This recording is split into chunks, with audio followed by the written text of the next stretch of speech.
Tonight, I want to open with a question because I know I'm in a room with many talented individuals. I know a lot of you are very talented, but how many have you ever have been in a play, a skit, a drama, a musical, anything like that? Anything like that? Somebody tell me what you were in. Someone give me what you were in. What were you in? Frozen Junior. Marsh, what were you in? You were a panda in a play. That's pretty good. Kai, what were you in? There was a play at my school, and it was about like some reindeers that had superpowers, and we had to save Christmas. Reindeer with superpowers. JoJo. Inner Planet Janet for Schoolhouse Rock. Beauty and the Beast.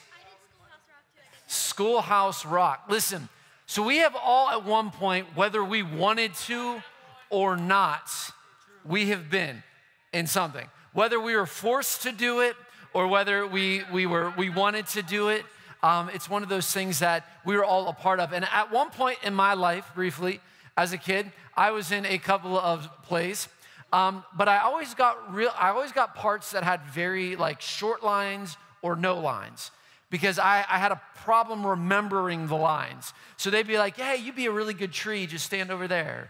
Or you'd be a really good like sheep, just stand over here. And I remember I got one big line in a kids play in kids church. And it was so big. And like, it was that moment my line came up and I completely forgot what I was supposed to say. And it was completely embarrassing. And I had one job and I failed at that one job.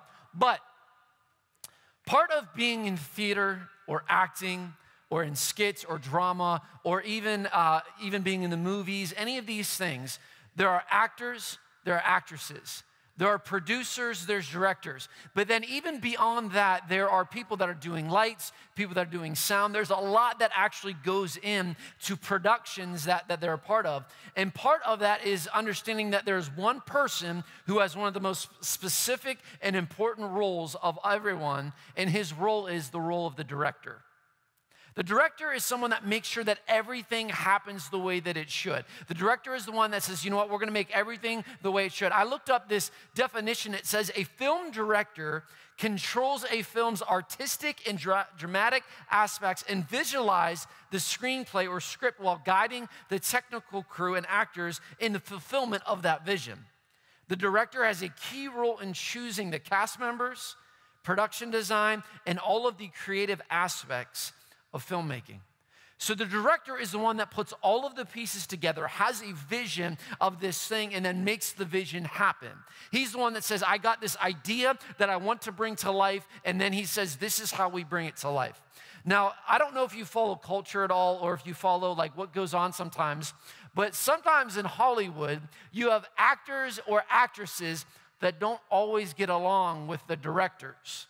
And what's interesting is you can go and you can Google and you can find all of these feuds that have happened after year after year. Some of the most major stars that we know in Hollywood would oftentimes get into it with the directors because they didn't like each other or they didn't like the part or they didn't like the way the story ended. And you would have some actors and actresses that would film like 60, 70% of a movie, not like how it ends, and quit.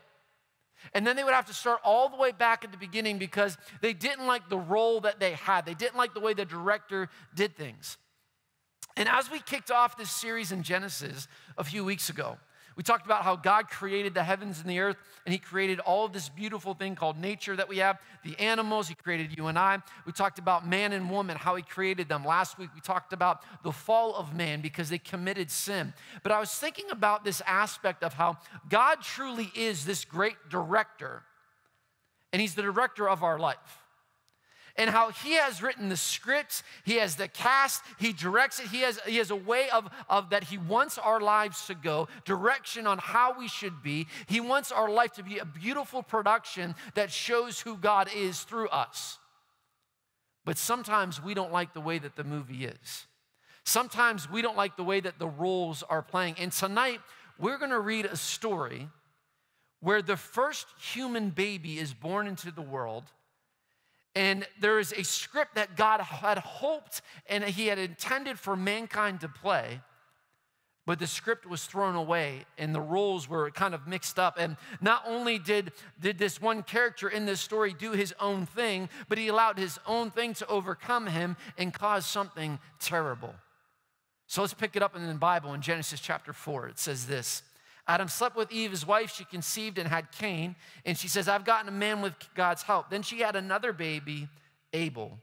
Abel was a herdsman, or he worked with animals, cattle, maybe a shepherd, and Cain was a farmer. So here we have, in the beginning, the first family of 4. That's it. You have Adam and Eve, and you have Cain and Abel, and this family was fulfilling what God promised to Adam and to Eve, that you would go forth and multiply.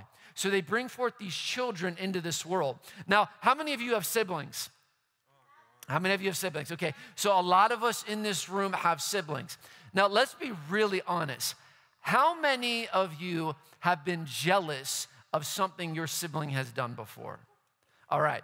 How many of you sometimes think, well, they clean their room pretty good, but I'm going to clean my room even better? Or they set the table good, but I'm going to set the table even better. Or they got mom or dad a nice gift, but I'm going to get a better gift than they did. How many of you know what I'm saying? You're competing for the attention of your parents. See, my older sister is only 1.5 years older than me. That's it. We're very close in age. And then I have a younger sister and then a younger brother. But my older sister and I, we would constantly compete to see who would get the attention of mom and dad. And she would do something and I would try to outdo her. Or I would do something and she would try to outdo me. Whatever it was, whether it was buying like little Christmas presents or coloring a page or cleaning our room, we wanted to be better than our brother or sister.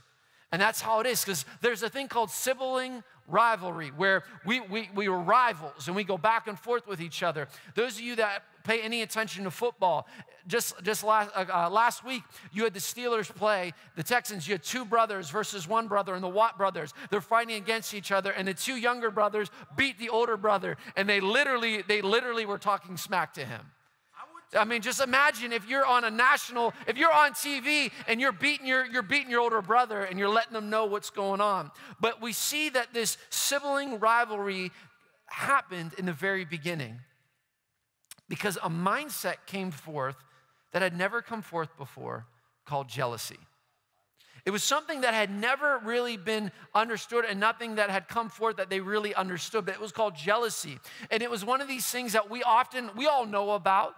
We're very familiar with what jealousy is. But in this family, life was good. Understand, life was good. Adam, being the dad that he was, he taught his sons how to work and how to produce things and how to work hard. And Cain turned into this expert farmer, and Abel turned into this excellent herdsman that was able to do what God intended them to do.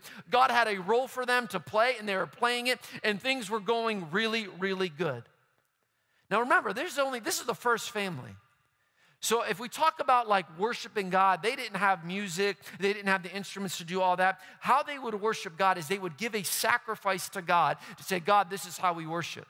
This is how we show that we're connected. This is how we have connection to you. And they gave a portion of what they did with their hands and with their work back to God. They didn't expect anything but just being diligent and being good with what they did to give back to God, working for it. Now, as you grow older, you might not like to now, but as you grow older and you begin to work, you begin to earn some money. And as you begin to earn some money, you begin to think, this is a really good thing. And the more money you get, the more you're like, I really like this. I like making money, and I like working. And you can grow up, and you can have a good job, and you can be making lots and lots of money. But if you aren't careful, you will allow the work that you do to become what defines you and who you are. And rather than worshiping God, you will worship what you do rather than who created you. And we have to be very careful of that we become obsessed with chasing what we do rather than who we are and God created us to be. And see, this is where this story really takes a turn, because as we see here, this is what began to happen. See, in society is really interesting because society tells us the key to success is having the most money, working the most hours, getting all that you can, and getting it done. And once you get that done, you can work more, and you can always have more money and more money and more fame. And once you buy this car, you can buy that car, and you can buy this, and you can buy that. And if you work really hard, you'll get all of this money, and all you got to do is work, and be successful. Well, what we have to understand, there's nothing wrong with working hard, but there is something wrong with worshiping that and making that the main priority of your life. Because this is what it says in the story. Let's pick it up in verse 3. Time passed, and Cain brought an offering to God that he had produced from his farm. Abel also brought an offering, but from the firstborn animals of the herd, choice cut of meat. God liked Abel and his offering, but Cain and his offering did not get God's approval. So Cain lost his temper and went into sulking. God spoke to Cain. Why are you in a temper tantrum? Why the sulking? What is going on? If you do well, won't you be accepted? If you don't do well, sin is lying in wait for you, ready to pounce. It's going to get you. And I'm reading this story, and if we can just be honest, we're reading a story where one gave a gift to God and the other gave a gift to God, and only one of those gifts were acceptable. And I read this, and I'm thinking, okay, why? Why was the one gift more acceptable than the other gift? Because you have a guy that's a farmer that comes and gives, and then you have a guy that's a herdsman that gives what he does. So it's like the story kind of makes sense. Like this dude gives what he does, this dude gives what he does, and we're reading it and we're thinking, this is very interesting. So why was Abel's sacrifice better than Cain's? And what we have to understand, guys, is when we read the Bible helps us understand other aspects of the Bible. Because in Hebrews chapter 11, verse 4, it says this. It tells us that Abel's sacrifice was pleasing to God because he approached God in faith. You see, Cain just brought the produce of his farm, and he just kind of had a bad attitude, and it says that he chose what he could do, and boom, just did it. That was it. He put a salad together and said, here, God, take it. But the other brother said, no, I'm going to find the best animal, and I'm going to sacrifice the best and give it to God.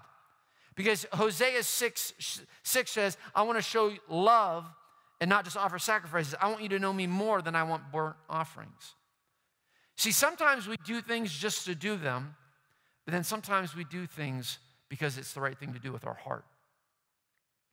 You know, it's like when your mom or dad or someone in your family tells you, hey, you got to go clean your room. And you do it just because you're told to do it. But you know in your heart that like your parents or your grandma, grandpa, whomever it is, they like the house to be clean. So if you just keep things clean, they're going to like that, and it's going to meet their approval. But so when you just do it without being asked, that's really special. And see, what God was trying to say, he's like, listen, you have to understand. It's not about like what you're doing, but it's about why you're doing it. Like, what is the content of the heart? And I want to address something that I'm seeing in culture that I don't really understand. There's this thing going around in culture right now where when you go do a good deed, you film yourself doing the good deed so that people can give you applause for you doing the good deed. Like when you see the homeless person that's outside, hey, I'm going to go buy them food, but first let me get an Instagram and let me turn it on, let me get the good filter, and I'm going to film myself giving this homeless man food so I can look good doing the right thing. Well, do you know that you would still do the right thing if you didn't have your phone on you? Do you know it's actually more admirable when you go and just do the right thing because it's the right thing and not try to film yourself to get applause? So in culture, do we do the right thing because it's the right thing, or we do the right thing because we want people to applaud us doing that right thing? And so many times in culture, this is what we're seeing. I'm going to videotape myself. I'm going to do this, I'm going to do that. Now, don't get me wrong. If I see a kill out and he's helping someone and I'm filming him and he doesn't know about it, that's one thing. But if he decides to film himself, trying to make himself look good, that's a whole other thing, because you're bringing attention to what you're doing rather than whom you're doing it for. And when we look at this story with Cain and Abel, God accepted an offering based on the condition of the heart. Cain's gift being rejected by God left him very depressed, and he threw a temper tantrum. How many of you have ever thrown a temper tantrum? Temper tantrum. You ever thrown a temper tantrum? It's funny, there are a variety of temper tantrums that people do. There's the silent temper tantrum, where it's just you internalize it all, and you're just you're not really saying or doing anything. You're just you're throwing a temper tantrum and no one really knows you're doing it. But then there's the ones that the clenched fists. My favorite, though, is the foot stompers. You know what I'm talking about? You're so upset about everything. And you start stomping your feet. And then as you get older, you realize that like people do some crazy things when they don't get their way. When things happen, they get crazy. They start flipping out and they start yelling at the manager and they start going all crazy. Karen, you know, or Karen, I was really trying to stay away from that, but you know what I'm talking about. But when we don't get our way, we get really upset. And oftentimes what I've found out in my walk with God is that we get upset when God doesn't do what we want him to do. So rather than him being the director of our lives and being able to guide us, we tell God how we want the script to go. We tell God how we want the production of our life to be. And this is the same thing that we see here, because we see that this brother got upset and he went sulking and he got mad and he went and did his own thing. Now this is where the story really takes a turn, guys. Check this out, what it says. In verse 8, it said, Cain had words with his brother. They were out in a field, and Cain came to Abel, his brother, and in his anger, he killed his brother. God said, listen, check this out. God said to Cain, where is Abel, your brother? He said, how should I know? Am I the babysitter? Am I my brother's keeper? God said, what have you done? And it says, the voice of your brother is calling from the ground to me. From now on, you will get nothing but curses from this ground. You will be driven from this ground. It has opened its arms to receive the blood of your brother. You'll farm this ground, but will no longer give you its best. You'll be a homeless wanderer on this earth. So in short, we find here that the very first family, guys, this is the very first family unit in the world is now broken.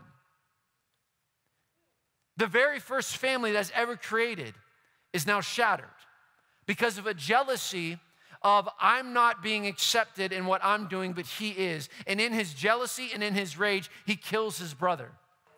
Think about how insane that is. It's the very first 4 people that have ever existed, and now the young brother, one brother kills the other brother because he didn't get what he wanted. In short, we move from it being the most peaceful, God-centered thing to being the very first murder that has ever been committed. And I'm thinking about how this is the first family, and this first family is now broken. Cain's relationship with his family is forever changed. And what we learn about Cain is this, is his refusal to be held accountable for his sin drive a wedge between him and God. Because what if God said, hey, where's your brother? And he said, I killed him, and I'm sorry. I lashed out of jealousy and anger, and I killed my brother. God, I'm sorry. Rather than be like, God, I don't know where he is. I'm not his babysitter. How should I know where he is? See, he didn't want to be held accountable for his actions. He didn't want to be held accountable for the very thing that he did. And so God then said, this is what's going to happen. And see, there's a certain name for this jealousy. And it's kind of weird, but this jealousy is actually referred to in culture and in society as the green-eyed monster. And I don't know if you've ever heard that, but it's called the green-eyed monster. And I was doing some research on this because I was like, this is very interesting. Like I've heard the terminology before, being green-eyed, which means being jealous, but where did this come from? This terminology, green-eyed monster, actually comes from Shakespeare, which is interesting because we were talking about theater.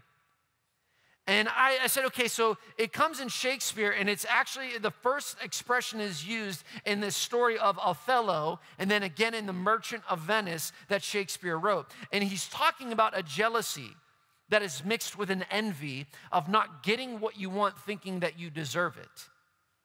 And I was like, okay, so this really reminds me of a story that all of us are familiar with, and it's a little story called Toy Story. Toy Story. Remember the story in Toy Story? Remember how this worked? Andy gets this new gift that is absolutely great called Buzz Lightyear. And Buzz Lightyear is it's the newest toy, it's the best toy, it's the greatest toy of that year. And he's so jealous. But the old toy that he had, that he loved, that it was his favorite, Woody the Cowboy, begins to get jealous of Buzz. And the whole first movie is a story about this jealousy that Woody has with Buzz Lightyear. And we know that. And we know that this jealousy actually folds into the other movies. And it goes into this whole thing, thinking that I deserve this. I deserve Andy's love more than you do. I deserve his attention more than you. And I began to think about that story. How many times have we looked at people in our lives and we looked at what they have, what they got, and we look at God and say, I deserve that. They don't deserve that. Do you know what I've done for you, God? Do you know how good I have been? Do you know I get straight A's? I listen to my parents. I do all of these things, but yet I got all this heartache. But these people over here, they don't. I deserve that. And we try and think that we deserve the love from God more than other people do based on what we are doing rather than who we are. And so this term green-eyed monster really is something that just overtakes the story. Because understand this, jealousy is always directed at a person. It's directed at a person.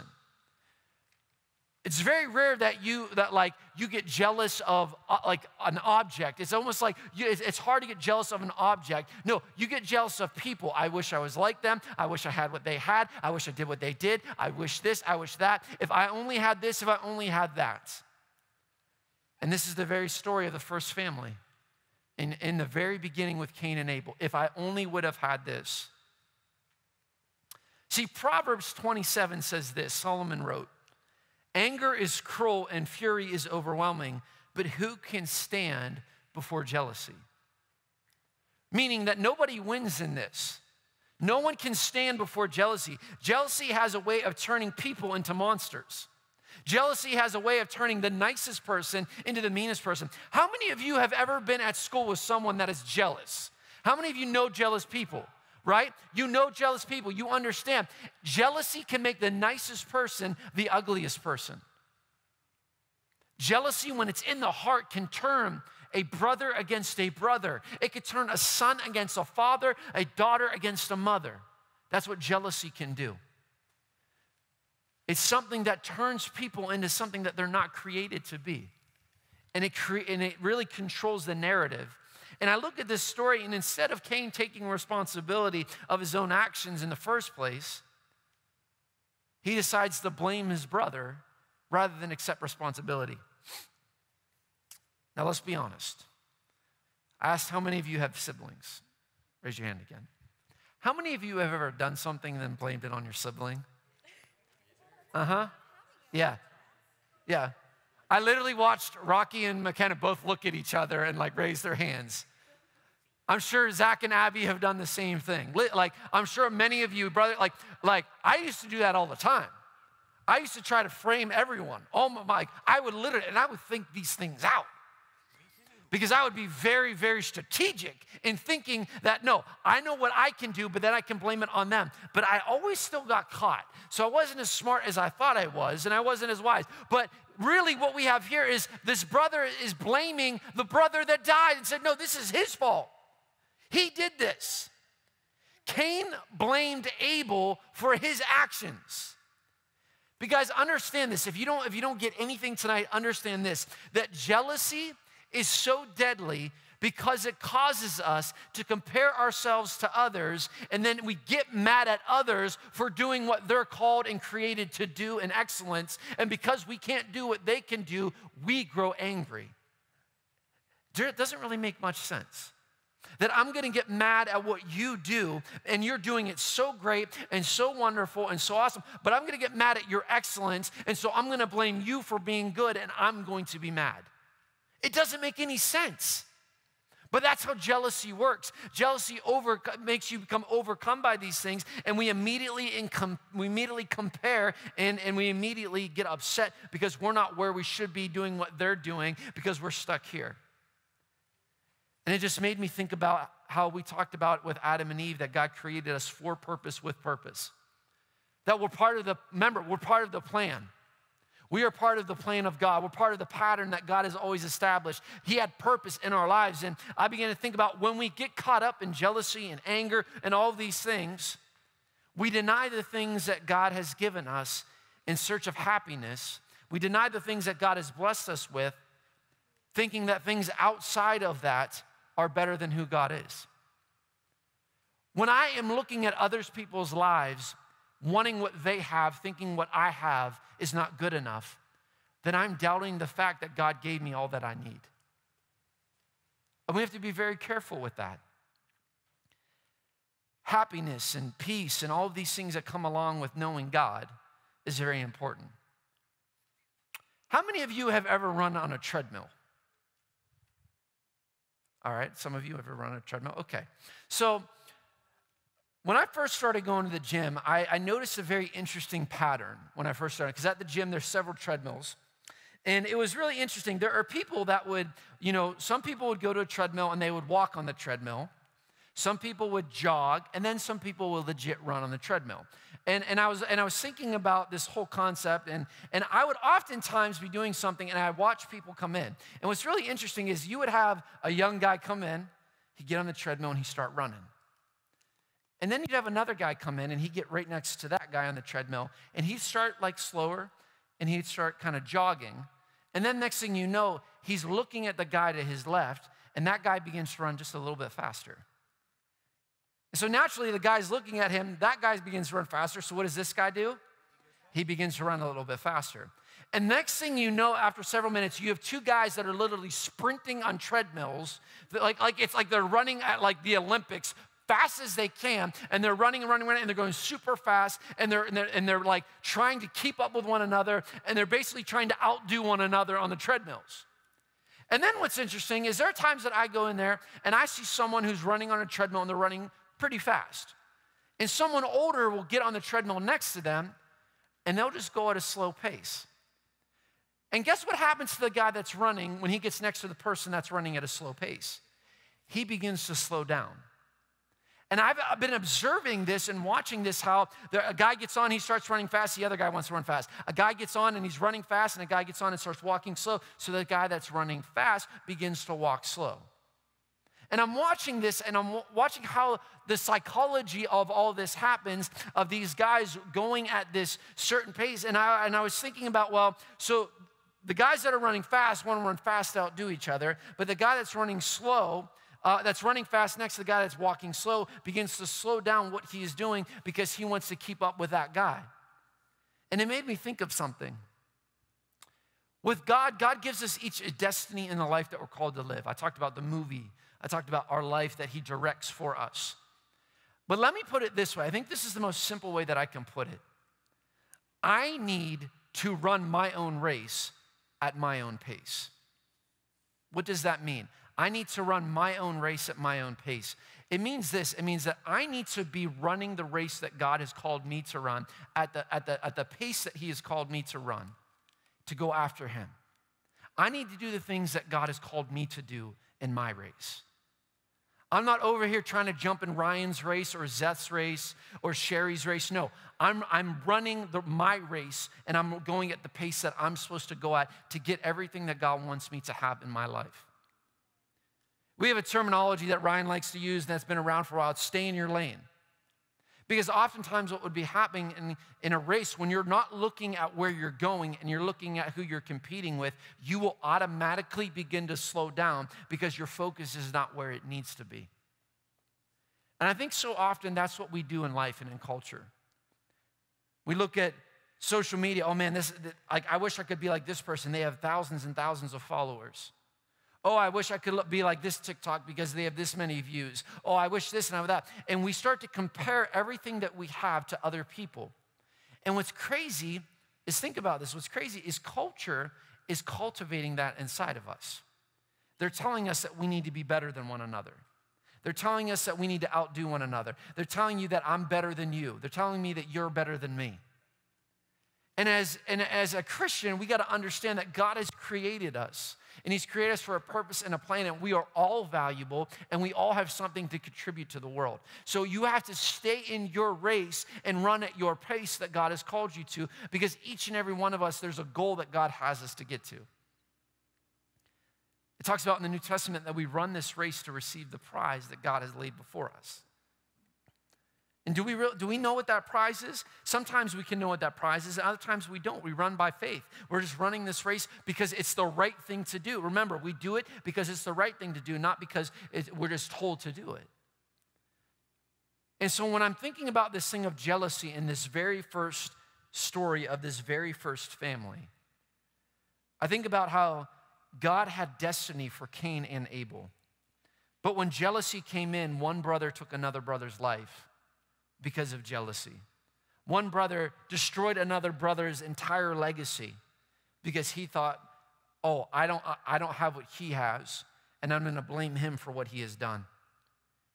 See, the thing is, the minute we start comparing ourselves to others, we begin to focus on what they have and not what we are blessed with. Because we're blessed with something in our life. And so this understanding is that jealousy can make us do, think, say, and be unthinkable in who we are. We must keep our eyes on Jesus. We must focus in on him. We must allow him to do what he does best, and that is being the director of our lives. Because just like I was a kid and I forgot the line and I forgot the script, things could have gone really bad for that whole entire little kid production that I was in. But thankfully, there's grace because you're a kid. But when you see people that begin to mess up the movie or mess up the whole plan of the director, things can get messy. And God doesn't design our lives to be a mess. He designs our lives to be a beautiful creation and a masterpiece and show the world who he is through the way that we live. So the challenge in all of this is, how do we not become a jealous people? Well, the only way that we can be content with what we have is constantly focusing on who gives us what we have. And that is keeping our eyes on God. Keeping our eyes focused on what God gives us and how he blesses us. And okay, listen, you might not have a mansion, you might not have a million cars, you might not have all of these things, but you have life. You have breath. You have people that love you and care about you. You have people in your life that are going to take care of you. And looking and focusing on all of the positives rather than the negative things I don't have, but being blessed with the things I do have, that right there, that can change everything. Let's bow our heads and close our eyes. Heavenly Father, I thank you for what you do give to us. And God, how you are able to teach us to be responsible for what we do have. And God, tonight I pray for the situation that we might have sometimes in our life of being jealous. The situation that we have in our mindset, in our heart, where we are jealous of the things that we don't have. And so, God, I pray that we will become content with what we do. And God, that we will be content with what we have and how you've blessed us. And God, we will run our own race at our own pace because that's what you have called us to do. And so, God, I pray that you will allow this message specifically tonight to change us, to challenge us, to renew us. God, that you will just let it be something that just really speaks to our hearts and changes our mindset. That moment, even tomorrow, where we're looking at someone wishing what they had, that we can check ourselves and say, no, we're thankful for what we have been given. That gratitude will overtake us rather than jealousy. So God, I thank you and praise you for those things. I hope that you continue to allow us to fall deeper in love with you more than ever before. And we give this night to you in Jesus' name. And everybody said, amen, amen. Guys, I hope that you get this in your heart. I hope that you continually dive into this and go home and read this story in Genesis and check it out of how God orchestrates and works his plan into our lives.